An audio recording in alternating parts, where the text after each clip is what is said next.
नमस्कार दोस्तों, मैं आपकी स्टोरी टेलर हूँ डॉक्टर श्रद्धा शाहने।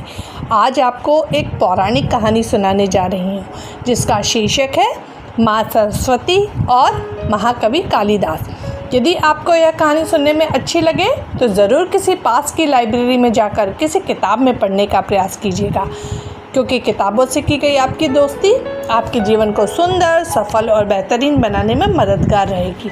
और आपसे यह भी निवेदन है कि मेरे चैनल को अधिक से अधिक सब्सक्राइब करें, कहानियों को अपने मित्रों को अधिक से अधिक शेयर करें और कहानी के अच्छे या बुरे लगने पर रिव्यूज़ कमेंट बॉक्स में ज़रूर डालें।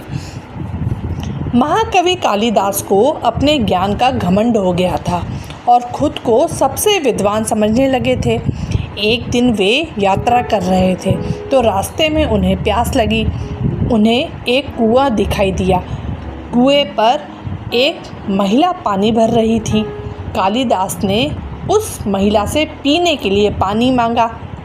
महिला ने कहा कि पहले अपना परिचय दीजिए, उसके बाद मैं आपको पानी दूंगी। कालिदास को अपने ज्ञान का घमंड हो गया था। उन्होंने खुद नाम न बताते हुए कहा कि मैं एक मेहमान हूँ। महिला ने कहा कि ये तो सही नहीं है। संसार में दो ही मेहमान हैं, एक धन और दूसरा यौवन। ज्ञान की ये बात सुनकर कालिदास हैरान हो गए। उन्होंने कहा कि मैं सहनशील हूँ। महिला बोली कि ये भी सही उत्तर नहीं है। इस संसार में सिर्फ दो ही सहनशील हैं।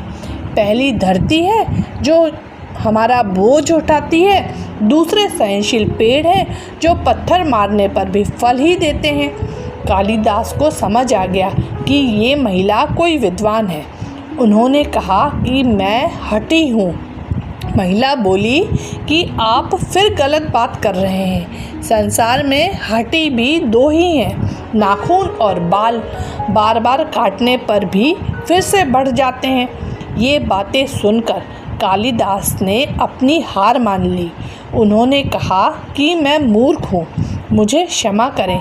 महिला ने कहा कि तुम मूर्ख भी नहीं हो, क्योंकि मूर्ख भी दो ही है, एक राजा जो बिना योग्यता के भी सब पर राज करता है। दूसरे मूर्ख हैं दरबारी, जो राजा को खुश करने के लिए गलत बात पर भी झूठी प्रशंसा करते हैं। इस बात के बाद कालिदास महिला के पैरों में गिर पड़े। तभी महिला ने कहा कि उठो पुत्र।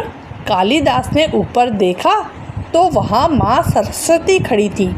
देवी सरस्वती ने कालिदास को सीख दी कि तुम्हें अपने ज्ञान का घमंड हो गया था और मेरे भक्त को इस बुराई से बचाना मेरा कर्तव्य है, इसीलिए मैंने तुम्हारा घमंड तोड़ा है।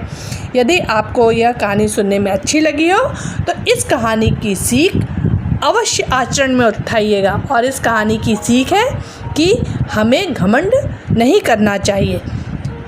धन्यवाद।